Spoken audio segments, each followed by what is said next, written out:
हरे कृष्ण। आप सभी भक्तों का आज की कृष्ण कथा में हार्दिक अभिनंदन है।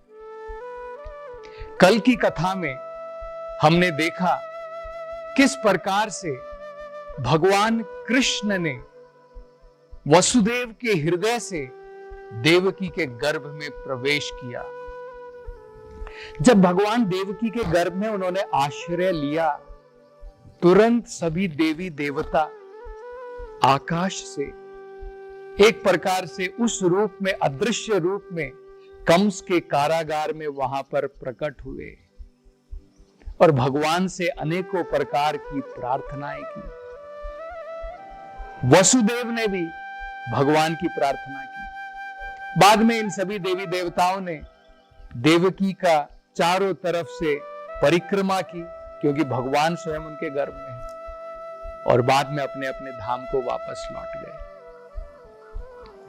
उस समय में बताया जाता है, जब भगवान ने देवकी के गर्भ में इस प्रकार से आश्रय लिया, देवकी की सुंदरता, देवकी पहले ही अति सुंदर थी, उनकी सुंदरता अलौकिक हो गई। कोई मैच नहीं उसका इस पूरे संसार में, क्योंकि भगवान स्वयं जो श्याम सुंदर हैं, अगर वो देवकी के गर्भ में है तो भला देवकी की सुंदरता को हम केवल सोच मात्र सकते हैं। तो वसुदेव भी ये देख करके बिल्कुल आश्चर्यचकित हो गए। लेकिन क्योंकि देवकी कंस के कारागार में बंद थी, तो उनकी सुंदरता जो है, जिस प्रकार से उदाहरण दिया जाता है, एक अग्नि होती है।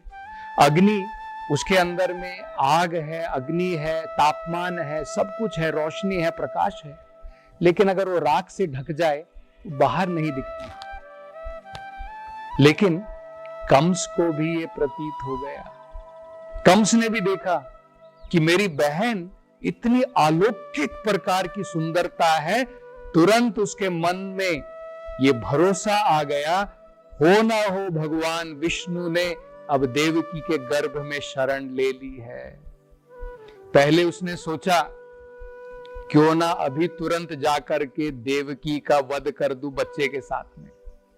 लेकिन फिर उसने विचार किया, नहीं, मुझे इतनी जल्दबाजी नहीं करनी चाहिए, क्योंकि एक स्त्री, और ऊपर से अगर स्त्री गर्भवती हो, उसकी हत्या करना ये तो इतना अपयश है, नरक के समान है। तो ऐसा सोच करके कंस ने ये कार्य नहीं किया। लेकिन उसके मन के अंदर में अनेकों प्रकार के, उसका मन पूर्ण रूप से विचलित हो गए।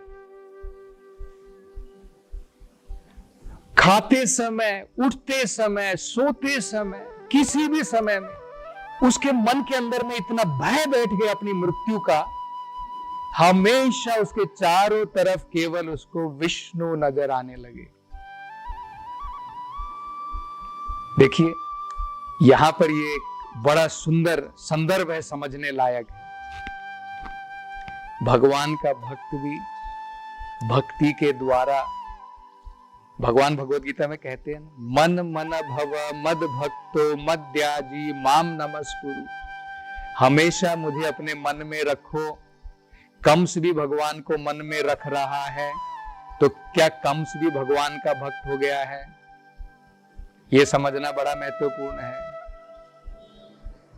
भगवान का भक्त प्रेम के द्वारा 24 घंटे भगवान के बारे में विचार करता है, स्मरण करता है, सोचता है। दुष्ट राक्षस असुर जो होता है, वो भी 24 घंटे भगवान के बारे में सोच सकता है, विचार कर सकता है, लेकिन द्वेष के द्वारा यह अंतर होता है। एक प्रतिकूल है, एक अनुकूल है। जब अनुकूल प्रेम के द्वारा हम भगवान के विषय में भगवान की सेवा करते हैं, भगवान का गुणगान करते हैं, उसे भक्ति कहते हैं। कंस ने जो की वो भक्ति नहीं है, वो भी कृष्ण भावनामृत था, लेकिन भक्ति के द्वारा नहीं। यह हमें समझना है। तो इस प्रकार से कंस जो है बिल्कुल भयभीत था, हमेशा 24 घंटे भगवान के बारे में सोचता था। तो इस प्रकार से जब वसुदेव ने भगवान से प्रार्थना पूर्ण की, उसके बाद में स्वयं भगवान देवकी के गर्भ से आधी रात के समय में भगवान ने जन्म लिया कंस की कारागार में। आज भी अगर आप मथुरा में जाएंगे तो आप वहां पर देख सकेंगे कि किस प्रकार से वो कारागार आज भी वहां पर कहा जाता है मौजूद है, जहां पर स्वयं भगवान कृष्ण ने जन्म लिया। तो इसका बड़ा भागवत में एक सुंदर वर्णन दिया है। यहां पे भी हम समझ सकते हैं जब भगवान ने देवकी के गर्भ में कैसे प्रवेश किया, भगवान ने जन्म कैसे लिया, उससे भी हम समझ सकते हैं हमारे जन्म में और भगवान के जन्म में कितना अंतर है। तो जब भगवान ने जन्म लिया, भगवान ने अपने विष्णु के रूप में जन्म लिया। भगवान की 4 भुजाएं थी, शंख चक्र गदा पद्मा, ये भगवान जो है अपने हाथों में लगाए हुए थे। कौन बच्चा ऐसे जन्म लेता है? कौन बच्चा 4 भुजाओं के साथ में जन्म लेता है, शंख चक्र गदा पद्मा के साथ में? हम लोग जब इस भौतिक संसार में जन्म लेते हैं, हमारे पुराने जन्म में हमने कितने भी क्या भी कर्म किए हो, हम पुराने जन्म से एक छोटा कपड़ा भी लेकर के नहीं आते हैं। जब जन्म लेते हैं बिल्कुल नग्न, बिना कपड़े के। लेकिन जब भगवान ने जन्म लिया, पूर्ण रूप से अलंकृत थे भगवान, पूर्ण रूप से सुसज्जित थे। वैदुर्या जो एक बड़ा बहुमूल्य पत्थर है, भगवान उसका मुकुट पहने हुए थे। कौस्तुभा जो एक सुंदर मूल्यवान जो पत्थर है, भगवान उसके हार से सुसज्जित थे। भगवान ने हाथों में कंगन पहने हुए थे, भगवान ने कान में कुंडल पहने हुए थे। इस प्रकार से पूर्ण रूप से सुसज्जित होकर के भगवान ने जन्म लिया। तब वसुदेव ने, देवकी ने अनेकों प्रकार की प्रार्थनाएं की और देवकी ने अंत में प्रार्थना करते हुए भगवान कृष्ण से कहा, भगवान मुझे बड़ा इतना आनंद है कि आपने हमारे घर में जन्म इस प्रकार से दिया। और भगवान ने उनको बताया कि पुराने जन्म में जब तुम पृश्नि और सुतप के रूप में थे, उस समय भी मैं तुम्हारे पुत्र के रूप में आया था। जब तुम कश्यप और अदिति के रूप में थे, उस समय भी मैं तुम्हारे घर में आया था। और अब वसुदेव और देवकी के रूप में भी मैं तुम्हारे घर में पुत्र के रूप में जन्म ले रहा हूं। तो देवकी ने प्रार्थना की कि भगवान ये जो आपका अद्भुत रूप है विष्णु का, इसको देख करके तो तुरंत कंस की समझ में आ जाएगा कि आप भगवान स्वयं विष्णु हैं। और तुरंत, क्योंकि वो भगवान विष्णु से ईर्ष्या रखता है और उसको समझ है, इसलिए तुरंत ही आपका वध करने का प्रयास करेगा। हम आपसे प्रार्थना करते हैं भगवान, आपकी ये 4 भुजाओं को आप छिपा लीजिए, एक आम बालक की तरह आप यहां पर रहिए। तो देवकी और वसुदेव की प्रार्थना सुनने के पश्चात भगवान ने वसुदेव को आदेश दिया। भगवान ने वसुदेव से कहा कि मैं तुम्हें आदेश देता हूं, मेरे अभी जन्म होने के पश्चात में इसी समय पर गोकुल में नंद बाबा और यशोदा मैया के घर में एक कन्या ने जन्म लिया है, जो मेरी योग माया शक्ति है। तो मैं तुम्हें आदेश देता हूं, तुम मुझे यहां से उठा करके लेकर के जाओ, गोकुल में जाओ, और वहां पर जिस बच्ची ने, जो कन्या ने जन्म लिया है, उसको उठा करके यहां पर ले आओ, मतलब अदल बदल कर दो। और ऐसा कहने के पश्चात भगवान एक आम बालक की तरह शांत हो गए वहां पर। तो जिस प्रकार से आदेश मिला था, वसुदेव ने भगवान को उठाया और वसुदेव ने देखा कि मुझे तो हथकड़ियां लगी हुई है, मेरे हाथ पांव बंधे हुए हैं, लेकिन भगवान की योग माया की शक्ति देखो, उनके सारी हथकड़ियां खुल गई। जितने भी 7-8 जो भी द्वार थे, सारे द्वार खुल गए। और भगवान की योग माया शक्ति के द्वारा जितने भी वहां पर पहरेदार थे, कंस के महल में जितने भी लोग थे, सब गूढ़ निद्रा में सो गए। और उस समय कहा जाता है रात्रि का अंधकार था, तो जब वसुदेव बाहर लेकर के निकले, कहते हैं वेदों के अंदर में, चैतन्य चरितामृत में यह बताया है, कृष्ण है सूर्य समा माया है अंधकार, यहां है कृष्णा तहार नहीं मायार अधिकार। भगवान कृष्ण सूर्य के समान है, माया अंधकार है। जहां पर भगवान कृष्ण है वहां पर अंधकार नहीं है। तो तुरंत जैसे ही वसुदेव भगवान को अपने सर के ऊपर लेकर के गए, तुरंत सब कुछ प्रकाशमय हो गया। और उस समय घनघोर बारिश हो रही थी। उस समय में तुरंत भगवान के सेवक अनंत शेष, उन्होंने अपने मुखों के द्वारा भगवान के ऊपर एक छतरी बना ली भगवान की सेवा के लिए। और इस प्रकार से वसुदेव जो है जा रहे थे।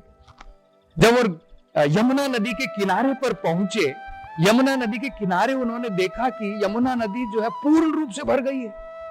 अब वो सोच रहे हैं मैं कैसे पार करूं, गोकुल वहां से दिख रहा है लेकिन पानी इतना भरा है कि मैं कैसे पार करूं। ऐसा सोच विचार कर रहे थे और वो सोच रहे थे कि चलो मैं जाता हूं। तो जैसे ही उन्होंने पानी के अंदर में कदम रखा, पानी की लहरें और बढ़ रही थी। भागवत में बताया है, पुराणों में बताया है, यमुना मैया वो भी कृतार्थ होना चाहती थी, भगवान की पांव की धूल अपने सर के ऊपर लगाना चाहती थी। तो भगवान जो है यमुना मैया की इच्छा पूरी करना चाहते थे। तो भगवान ने क्या किया, भगवान तुरंत वसुदेव के सर से गिर गए और सीधा भगवान यमुना नदी के अंदर में गिरे। अपने पांव की जो है चरण धूल से भगवान ने यमुना को शुद्ध किया, उसकी इच्छा को पूर्ण किया। वसुदेव उस समय भयभीत हो गए जब उन्होंने देखा कि कृष्ण उनके सर से गिर के यमुना में आ गए। जोर जोर से सहायता के लिए पुकारने लगे, कोई ले कोई ले। मतलब ये संस्कृत में या हिंदी में हम लोग कहते हैं ना, उनके पुत्र गिर गए और वो कह रहे हैं कोई मेरे पुत्र को यहां से उठा ले, कोई ले कोई ले। उस समय से वो घाट जहां से मथुरा से वसुदेव भगवान कृष्ण को गोकुल ले जाना चाहते थे, आज भी वो घाट के आप दर्शन वहां पर कर सकते हैं। अगर आपको कभी समय मिले जरूर जाइए। उस घाट का नाम है कोयले घाट, उसी नाम से वो प्रसिद्ध हो गया है। और बाद में भगवान के चरण छूने के बाद में यमुना नदी ने, वेदों में बताया है, भागवत में कहा है, उसी प्रकार से भगवान को रास्ता दे दिया जिस प्रकार से जब राम भगवान समुद्र पार करके लंका जाना चाहते थे, जिस प्रकार से समुद्र ने रास्ता दिया, इसी प्रकार से भगवान कृष्ण को, वसुदेव को रास्ता दे दिया। गोकुल में भी सभी व्रजवासी घोर निद्रा में थे। नंद महाराज, यशोदा मैया सब गूढ़ निद्रा में सो रहे थे।